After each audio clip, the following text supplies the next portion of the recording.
Hey there, it's Martha. And if you're new, welcome. And if you're returning, welcome back. If you're new, I like to do once a month a book review of the books I read in the previous month. This all started because in 2023, I kind of let reading fall by the wayside. And in 2024, I really wanted to get back into it. I ended up reading 55 books in 2024, and that is actually a little bit more than I have in the past. I was always kind of around 45, 50, so I had a really good year in reading. I also DNF'd 2 books, which is better than I think the 1 DNF from the previous year. And I do want to get more into sampling more books and just dropping it if it's just not, if I'm no longer feeling it, then I don't want to waste my time finishing a book where I can start a new one. So I have a lot already on my TBR list for this year. Carryovers from 2024. I think I might have like 45 books already. So, and I know I'm going to be adding new ones. In fact, I already have a book that came out yesterday. I think that's already in my Audible. That it's a new release. So I do want to like really maybe see if I can read more or at least sample more and start. But I've been sharing what I've been reading, I think since October, because I love books and, on my channel, I want to share other things too besides wax and things that I'm enjoying. And I don't just watch YouTube for like one thing. I watch lots of different videos and different genres and different things. So if you're interested in books and what I read 5. I read Colton, Gentry's Third Act by Jeff Zentner. I read The Return of Ellie Black by Emiko Jean. I read The Bodyguard by Katherine Center. A Wish for Winter by Viola Shipman. And Frozen River by Ariel Lawhon.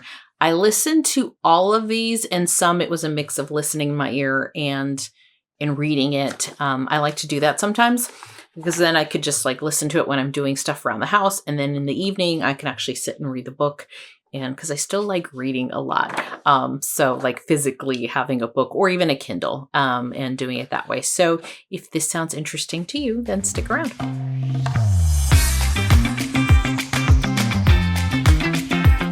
Okay, I'm going to start in the order that I read them. And let's start with Colton Gentry's Third Act by Jeff Zentner.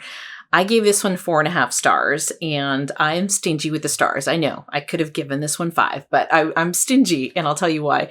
I would dropped it just a little bit. But what I will say, this is a story that I loved. I love the story. I would recommend it. I love stories of like an underdog or stories of someone who can turn their life around or stories of resilience or just strong characters. And I read another book by Jeff Zentner called, I believe it's In the Wild Light. And so this is the second book I've read from Jeff.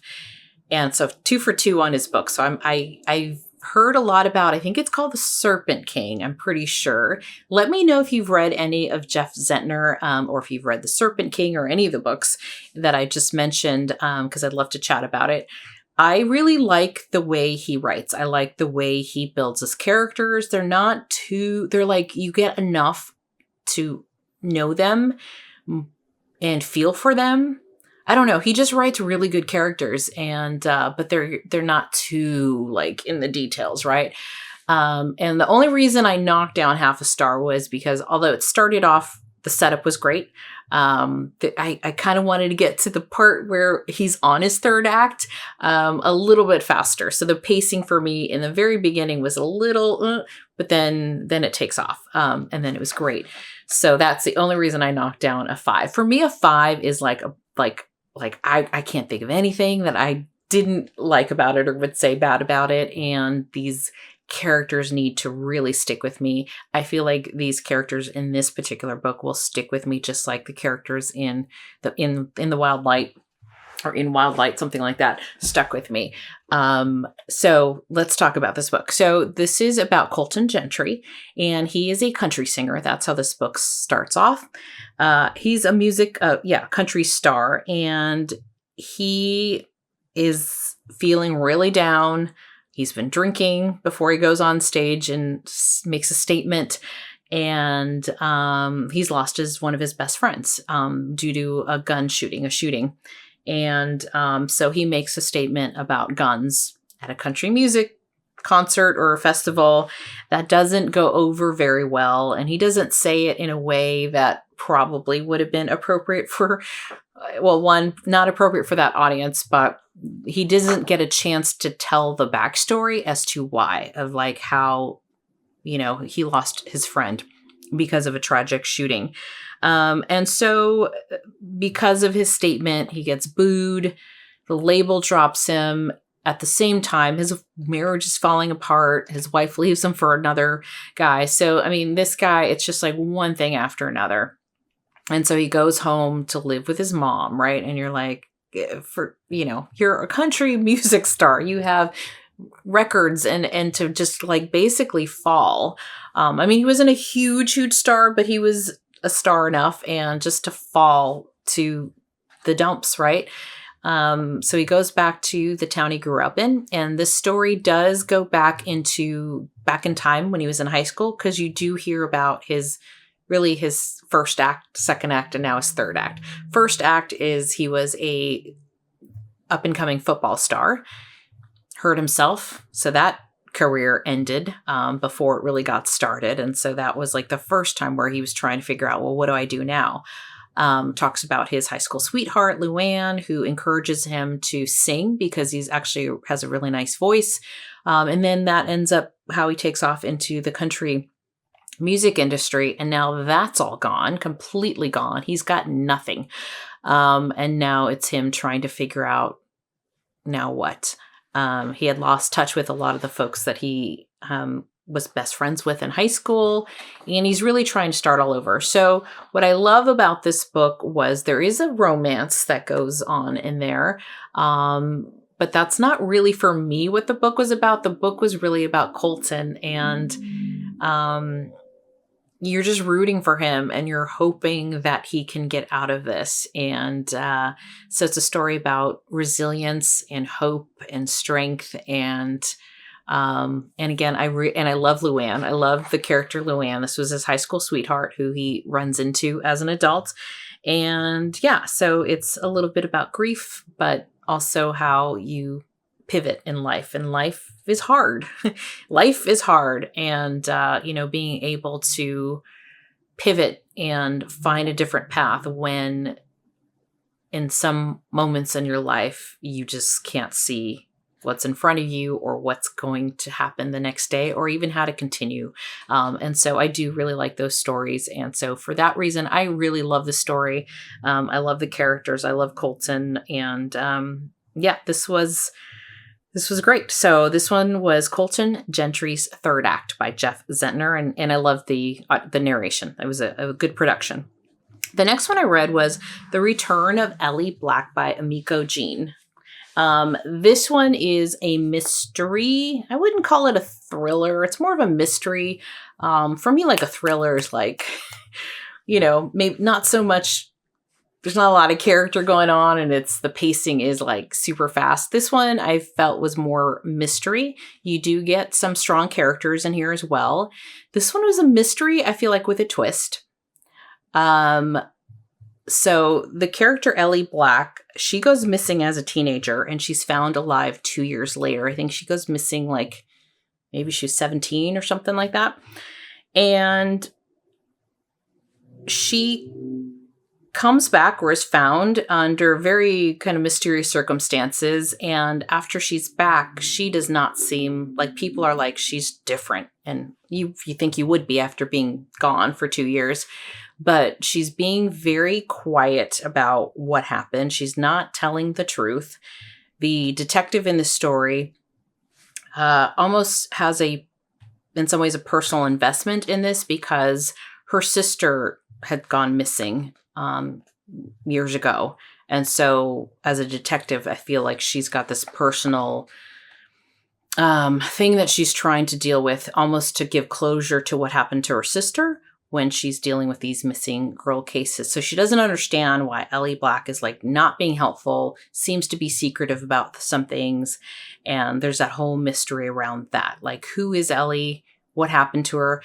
I did like this book in the way that it was done, as well as where the character Ellie Black, you hear what happened to her. Like you hear like from like what happened that night, what happened while she was gone during those 2 years. And then you also have some backstory of the detective and why she is the way she is. So you have very strong characters. Again, love the detective's strength. I do love strong female characters. And there's that twist on what did really happen to Ellie Black. Even though you hear kind of what happened, she's still holding something back, and she's holding something back to us as readers of her story as well. So this was suspenseful, I'd say emotional read. I would also warn people that if you're a very sensitive reader, this may not be for you, because there is some content here as far as like you can imagine what would go on when a young girl has been kidnapped, right? And you do hear some of her life during those 2 years and what happened to her. So that's, if you're very sensitive, content warning there, you can look that one up. But I like this one. I thought it was gripping, but I didn't give it 5 stars because I don't know, like her character bugged me a little bit. You know, she just was kind of a bratty teenager, and there were just pieces of it where I'm like, I don't know, you know. So sometimes the stars that I give is kind of a feeling for me. It just wasn't. I might forget this one after a while too. I mean, I do read a lot of stories and missing girls and missing people, and this one didn't just grab me as much as others that I've read, but I still gave it 4 stars. I still think it's a good book if you like those type of mysteries and, you know, what happened. The third book I read was The Bodyguard by Katherine Center. I gave this one 3.25 stars. So this one is a book of the month that I had. That's another goal of mine, is to read the books that I own. So I do own this book, but through the library, I think through Libby, or maybe Everand, I can't remember. The audio book was there. So when I can do both, I like that. So I can kind of switch back and forth. But this one is about Hannah Brooks. She's a professional bodyguard, and by bodyguard, it's not like the ones that, you know, like a bouncer kind of bodyguard. It's like a special elite bodyguard that famous people or very rich people hire to be in the background and, you know, just protect them. But they kind of play a part or play a role.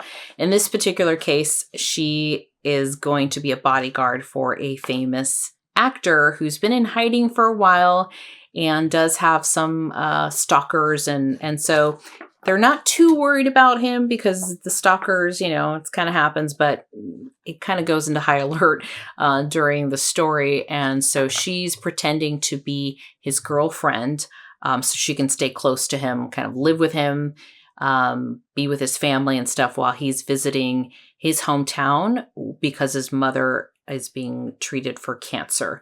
And there's a backstory there too there's like why he and his older brother don't get along and why he's been in hiding and kind of living a quiet life.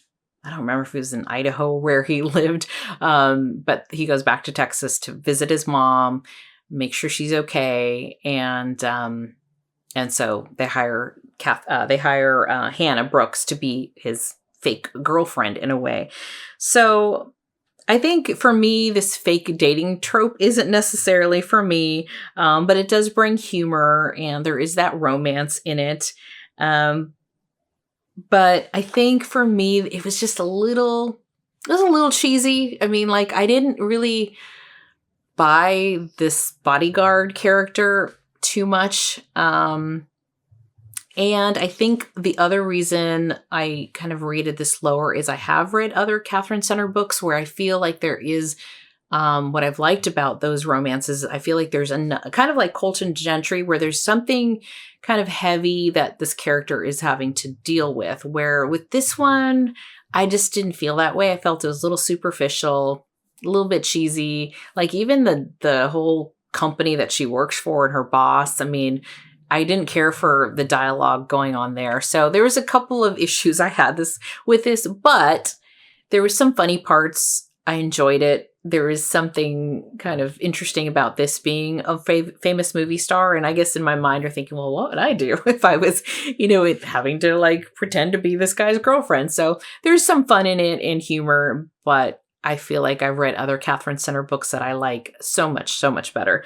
So this was enjoyable, easy, kind of an escape reading. And December was so busy that, it was just kind of perfect. It wasn't stressful. It wasn't heavy. It was just fine. And so I think it was a decent rom-com for that. The fourth book I read was A Wish for Winter by Viola Shipman, and I gave this one 3 stars. So I gave the Bodyguard just a little bit more. This one is about a character named Susan Norcross. She's a small town bookstore owner, and she's searching for her Mr. Claus after a chance connection at a Santa run, like a marathon kind of thing. The story has some humorous missteps. It's heartwarming. I do like the friendship part of the story. And so there were parts of it that I liked. I think this one I also rated a little harder because I read another book from Viola Shipman that I liked so much better. I cannot remember what that one's called. And I felt like this one, I don't know. I guess I was torn with this one because I like that it was set in Christmas, at Christmas time, and a little bit after, like, it does go into Valentine's and Easter. And so there, it does kind of encompass, I think, a year or so. I loved what I loved about it, though, I will say, is I do love small town feel kind of books. So you got a small town in Michigan. And I like the friendship. I like the bonds between like the grandparents. So I liked these characters a lot. I just didn't love the romance part of it, in the sense that she's looking for her Mr. Claus. I felt like that was a little cheesy. So this to me was, if you love Hallmark movies, and I do like Hallmark movies, don't get me wrong, but this to me was a Hallmark movie. Like, it's probably been done. If it hasn't, it should be. They should just take the script and make it into a Hallmark movie, because it just felt that way. You've got these cool sidekick friends. You've got this close connection with the grandparents. She owns a bookstore. Like, that's fun. But I think the cheesy part was her mom met her father when he was acting as Santa. And then her grandparents met each other when the grandfather was also a Santa. So she's looking for her Mr. Claus. So that's the part where I'm like, kind of rolling my eyes in the back of my head. It's like, why does it have to be that way? Like, that was just kind of weird that your grandparents and parents met that way. But why does she need to find love that way? So that was the part where I was like, but everything else about it I did like. And it was during Christmas, and I read it during Christmas week. So, it kind of went with the way that I was feeling. So it's a perfect holiday read if you like a feel-good story, you like friendship, you like family, and you don't mind a cheesy romance. So that is A Wish for Winter. Okay, the last book I read in December is called The Frozen River by Ariel Lawhon, I think it is. Lawhon. I gave this 5 stars. So here's a 5-star for you. Okay, this is set in 1789 Maine. And it's about midwife, and get this, her name is Martha Ballard. She investigates a shocking murder while navigating the secrets and prejudices of her small town. This is inspired by a real-life person named Martha, a real-life figure, and so I didn't find that out until the end of the audiobook. There's the author talking about how the story came to her and how she wrote it. And she did a lot of research on these journals that this Martha, midwife from the 1700s, left behind. So that was interesting, and I didn't know that at the time. But the story grabbed me from the beginning. Now, you must know I do like historical fiction. That is one, I don't read it often, but usually when I do tend to like it a lot. I just liked the whole setup. Like, you're in Maine, you can feel like the winter time. I don't know, in my mind, I can see the barn and her being a midwife and knowing the townspeople. And like, I don't know, that whole setting, it's just so different from our life today. I mean, I think I'm just like, that's like catnip or something for me, but I loved Martha. I loved her character, or she's a person, right? I'm fascinated by her now. Talk about a strong woman, especially in that time. She is, like I said, the midwife in the town. So she's also kind of a doctor, but there is someone else who's French who they refer to as a doctor. And then there is a male doctor, young, that kind of comes in a little newer into town, and there's some tension between Martha and him. But the townspeople find a body frozen in the river.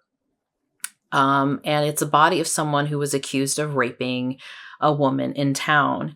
And so they call Martha over, like, what do we do? And she does a little investigation, and she believes he's been murdered, like hung, based on like what she sees around his throat and the way the body's been found. So she believes that he was murdered, but she also believes this guy's a rapist, and she's friends with the woman who accused him and another individual of rape. So there are some strong, if the subject of rape is something that you're very sensitive to, then maybe this is not for you, because you do hear about the woman retelling what happened to her that night. I think what I like about this too is these characters are complicated. They're complex. Like, there is I think he's a judge in town. He is one of these accused, but he also has a lot of power in town, and he does what he wants. And, the townspeople kind of deal with him. And, so there's that's going on. So there's a lot of layers, but it's not confusing. You really get to know the different characters, the different women, her kids, right? I think she's got 7 or 8 kids. So as a mom, you're hearing her thoughts of her kids growing up, and are they finding wives, And so there's a lot going on, but not too much where it's confusing.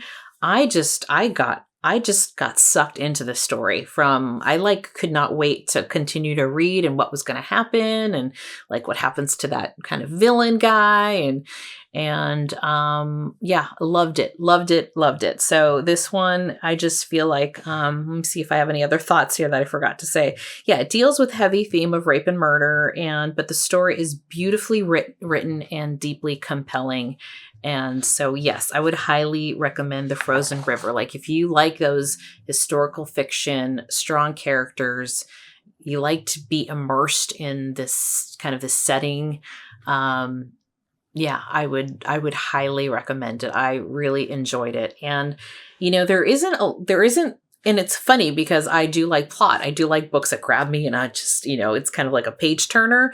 This one just sucked me in. So it's not like there's tons of stuff happening, but it's written in a way where you're like, you just want to know more. Like, you want to know more about what's going on and what's, who's having a baby next, and like, what's going to happen to this guy, and her husband has to take off, like, what happens when she's alone, back in this time period, so there's a lot of feeling, I think, and a lot of great character development in this book, but not so much that it really makes it sluggish or slows this book down at all. I feel like it's just, I don't know. I was immersed in this and I loved it. And that was a great way to end December, because that was the last book I read in December. It was 5 stars. Like I said, these characters, Martha, will stick with me. And I guess a little bonus for her name being Martha. But yeah, just love this one. So that was The Frozen River by Ariel Lawhon. So that is it. Those are the 5 books that I read. And I am in the middle of one that I thought I was going to read December, The Unmaking of June Harrow. And I also like magical realism, so that's got that in there. And reading another book right now from Ruth Ware, because I like to get a little mystery and thriller in my in my months. And then I got a book that just came out and I forgot what it's called, but excuse me. It's time to go because I'm done talking, I think. So that is what I read. So I'm looking forward to January. Feels like a little bit of a slow start. I've been really, really busy. But, that's life, and that's okay. That's okay. I know I'm going to have a good reading month. I've already DNF'd a book, too, so that's okay. So more to come next month with what I read in January. But if any of these sound interesting, everything's timestamped below. And yeah, let me know if you read any of these books, or what are you reading that you think I'd like, or just what are you reading and what are you loving? Even if I don't like it, that's fine. What type of books do you like? I'd love to hear more about that, and we can chat. So thank you so much for hanging out with me, and I will chat with you later. Bye-bye.